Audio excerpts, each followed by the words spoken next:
In a short while from now, Prime Minister Narendra Modi will arrive at the BJP headquarters in the national capital. Remember, the BJP, of course, and its allies in Maharashtra have won the election decisively. The Vidhan Sabha polls there being won by the Mahayuti alliance. In fact, it's a sweep for them in the state. The MVA being virtually decimated by the Mahayuti alliance. In Jharkhand, meanwhile, it's a disappointing showing for the BJP and its ally, the AJSU.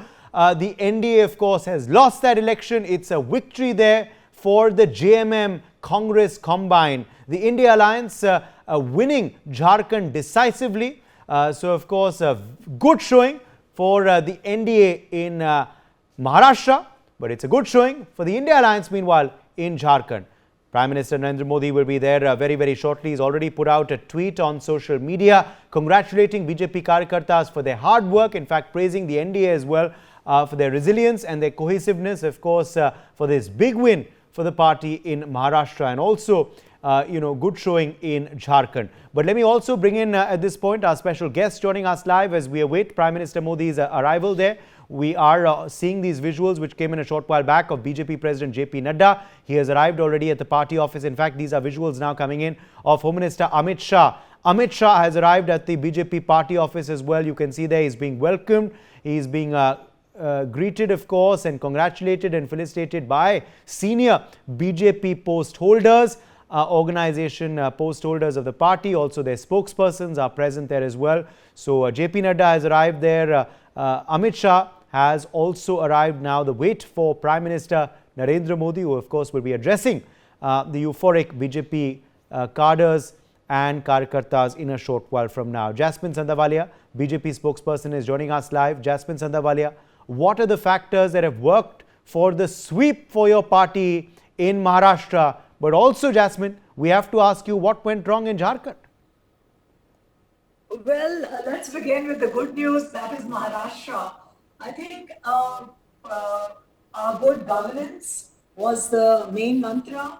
The disadvantaged, the lower middle class, the upper middle class, you see, they have aspirations, and good governance was in the civil hospitals, in the government schools, in offices, and that translated to a great success. And our Chief Minister and our Deputy Chief Minister worked very hard on developmental projects, and progress was something which they not only spoke about, but they tried to practice it. And it was an reach out program to the voters, and the astute voter of Maharashtra. You see, Maharashtra is a very progressive state, very aware state, and the voter here has his own mind. He cannot be swayed. So the opposition probably could not read, and that is one of their biggest follies.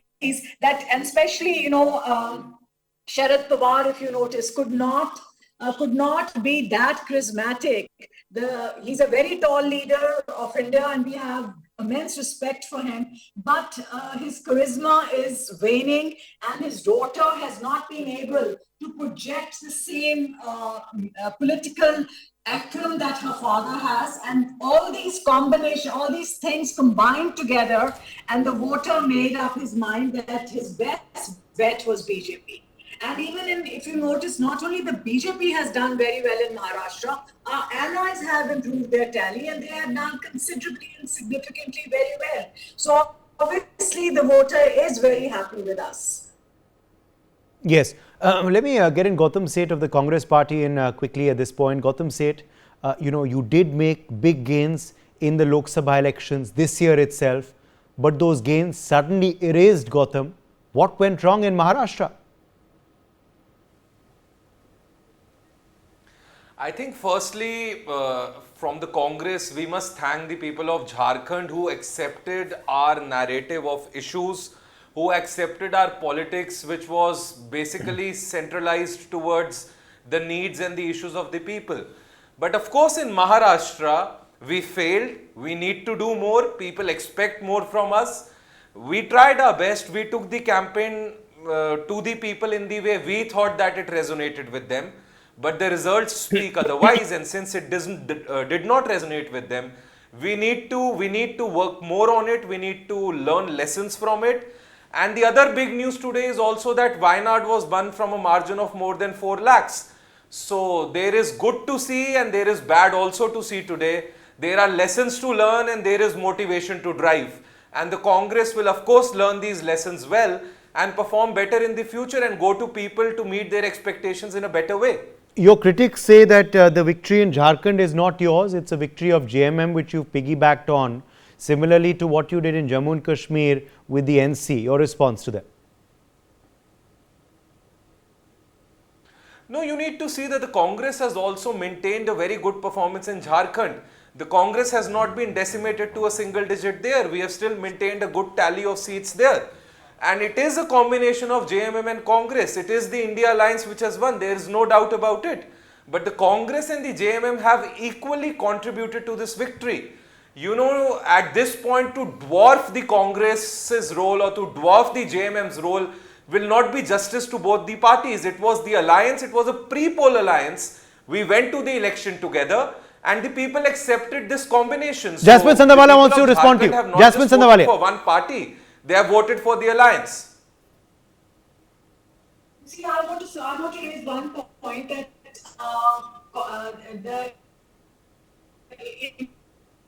I think we've lost Jasmine, unfortunately. Okay, Gautam said quickly, coming back now across to you on Maharashtra. Now, in Maharashtra, of course, because there were gains that your party had made, in fact, the Congress itself had performed very well in Lok Sabha elections. Do you believe, you know, the state leadership then went wrong somewhere? There was a disconnect on ground. Do you believe the seat sharing was not done properly? Do you believe that the Hindu voter has deserted you, which perhaps got fractured in terms of caste, certain caste voting for your party, breaking away from the BJP? That consolidation now has happened for the Mahayuti. What are the factors you believe have changed? Because it's a very short period of time. And like Haryana, things changed in Maharashtra as well, because both these states you did well in April and May this year itself. You know, exactly. Politics is something where we learn every day, where we get to know about things every day, and it evolves. It's dynamic in nature. And in Lok Sabha, the performance of the Indian National Congress was, of course, exceptional in Maharashtra also or in Haryana also. Now, what we are also thinking is whether the people did want to accept an election where the BJP was being led by Narendra Modi. That was the Lok Sabha election, where, you know, they did not vote for the BJP in the Lok Sabha elections the way they voted for the BJP now in the Vidhan Sabha elections. So whether the people did not want to give the mandate to Narendra Modi and BJP minus Narendra Modi is what is more acceptable to the people as seen in Haryana or as seen in Maharashtra is something for the BJP also to think on. And for the Congress, whether our regional leaderships have failed, whether our campaign strategies have failed, whether we could not stand up to how people expect us to stand to their expectations is a study that we will also do. But this is strange. This is something very strange. This is something for us also to sit down, put our heads on and understand that how this bigger gap and this bigger change has been seen in a span of 3 to 4 months. And for the BJP also to realize that when Mr. Modi leads a Lok Sabha election, the people don't vote for them. When it's without Mr. Modi, it's a regional election, it's a Vidhan Sabha election, they are getting the votes. The Congress says this is a victory for your state leadership, not for Mr. Modi.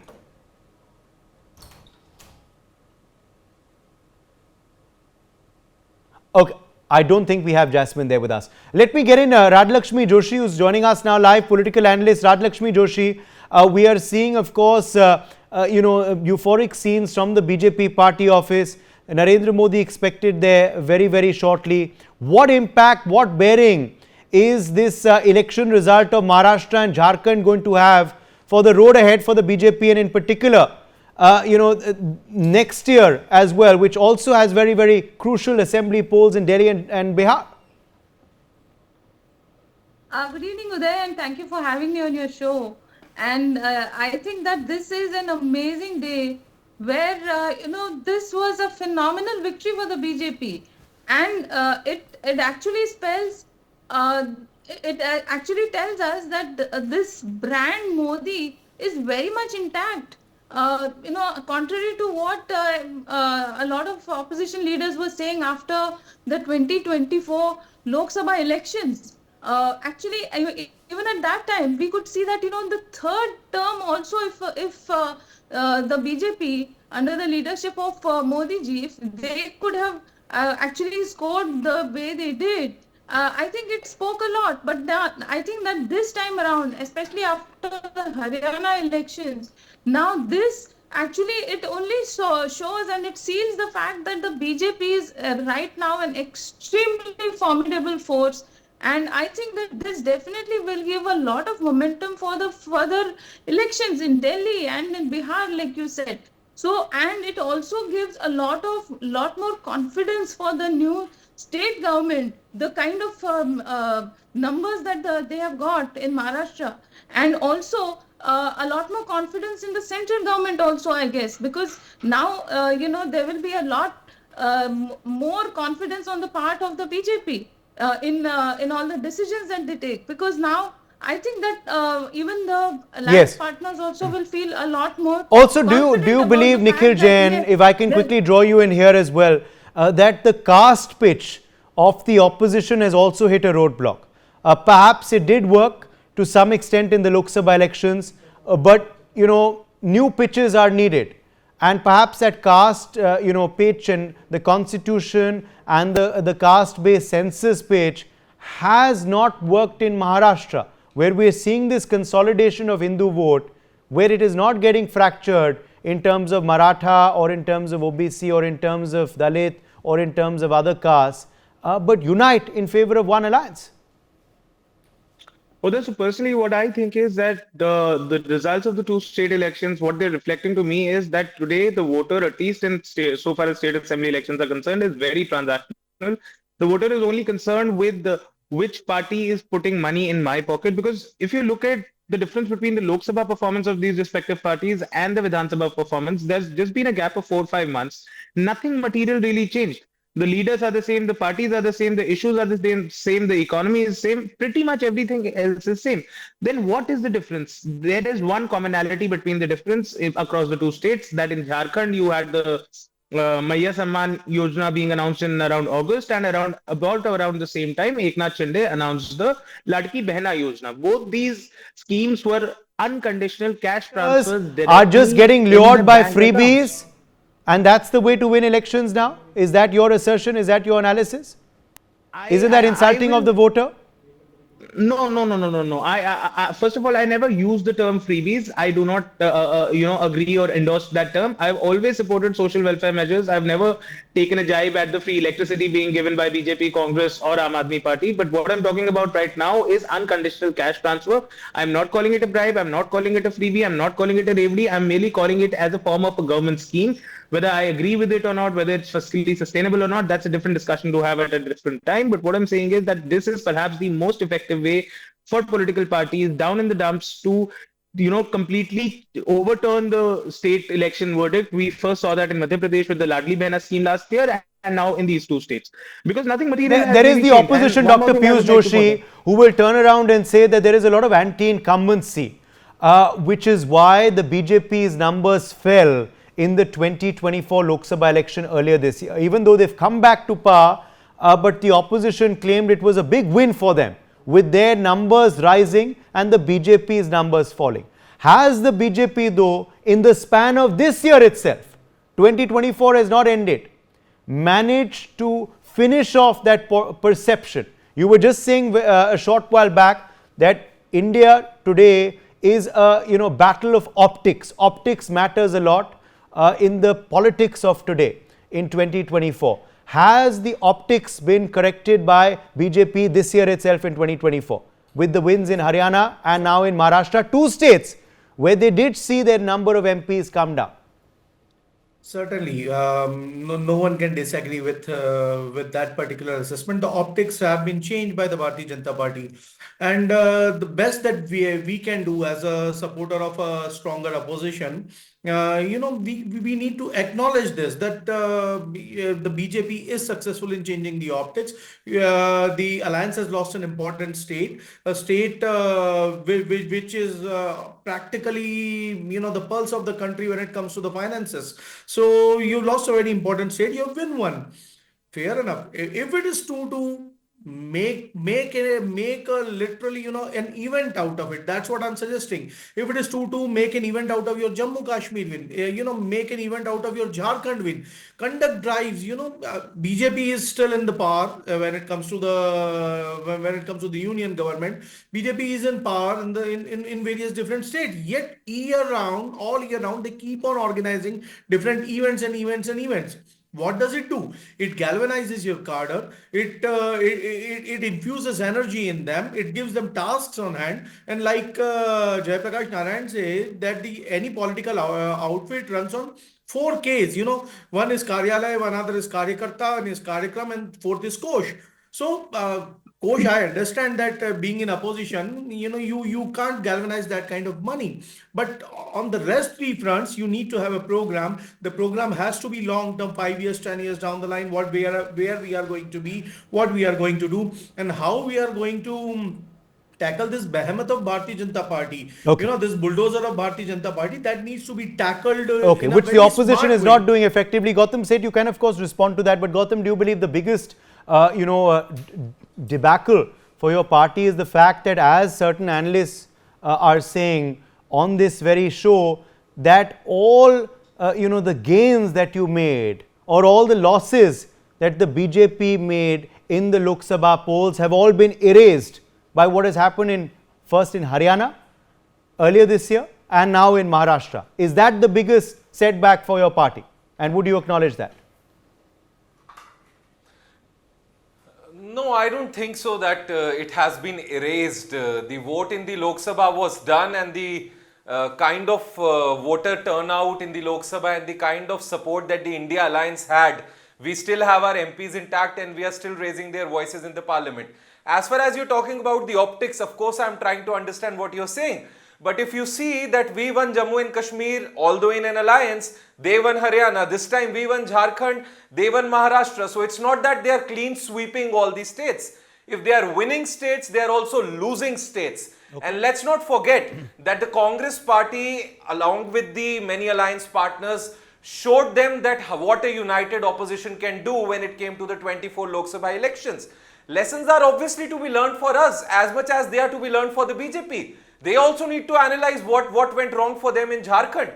They also need to analyze why did the party who boasted of removing the article and doing all the security for Jammu and Kashmir, boasted of getting all the investments there, could not win the assembly election that they conducted with a gap of so many years. So it is not okay, a Piyush Joshi and then Jasmine Sandavalia. It's not a lose-lose situation for us.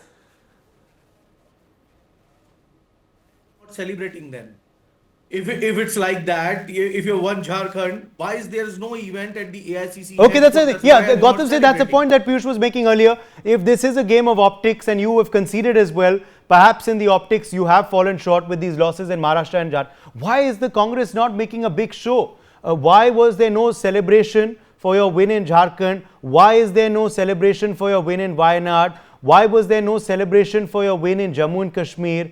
Look at the BJP, look at what's happening at the BJP office right now with the Prime Minister Narendra Modi due to arrive there. You have the Karyakartas, the workers in full force. I don't know if you have a television in front of you, but you'll be able to see these visuals. Their senior leaders are present there. Why not make a big show either? Which is why the optics game is being won by the BJP, says Piyush Joshi.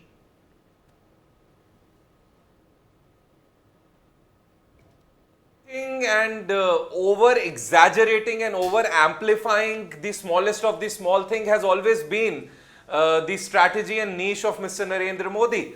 The Congress has believed in simplicity even when the amazing results for 2024 Lok Sabha elections came. There was some small celebration followed by one press conference. It was we have never been a party of event management. We have been a party of management of people's issues. We have been a party of giving wings to the aspirations of the people of this country. Okay. We have never been a party who believes in marketing and big event management, and that is what the Congress stands for. We are the party of Mahatma Gandhi, we are the party of Nehru, and we have always believed in simplicity. Okay, so And we that's take your forward style, things with that's your simplicity. niche. You don't want to change, you don't want to. Yes, quickly, Gautam, and then I need to get in Jasmine Sandawale. She's been waiting very patiently to respond for a while. I would just like to end with two lines. क्या हार में क्या जीत में किंचित नहीं भयभीत में, कर्तव्य पथ पर जो भी मिला यह भी सही वो भी सही. Jasmine. It is their niche not to manage. You see, in elections, it's not just the perceptions. It's an emotional voter also, and electioneering is an entirely different ball game. And I feel that the Congress has become very outdated, and at the same time they did marginally well in the parliament elections Yes. just a couple of months back, but they could not retain. Somebody has to know where did they go wrong. They did improve their tally in the last parliament elections, but within a few months, the honeymoon with them was over of the voter. In Haryana, everybody. No, but said you know, that I have to Congress ask that coming question back. from What you as happens well. is that What Rahul went Gandhi wrong in unfortunately Jharkhand? There were cannot many ask him. exit polls which predicted that your party was gaining in Jharkhand. That's what your senior leader said as well. What went wrong in Jharkhand? Is that something also that you're going to have to introspect and analyze? Prima facie, what do you feel? You know, I don't think we have Jasmine's connection, unfortunately. Rajlakshmi Joshi, if you can hear me, why don't you answer that? Is the BJP going to have to look at what went wrong for them in Jharkhand? Was it a poor selection of their ally? The AJSU, I think, has just won 1 seat out of 10. That's a terrible strike rate. What has gone wrong for the BJP's prospects in Jharkhand? Yes, definitely the BJP needs to introspect what exactly happened in Jharkhand. Because, what has happened is, what I can see is that in Maharashtra, that there was a complete turnaround.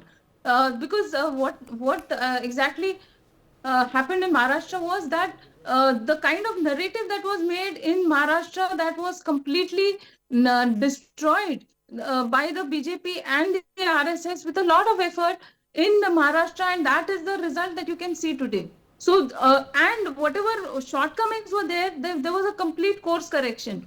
And actually, there was a complete effort in Jharkhand also.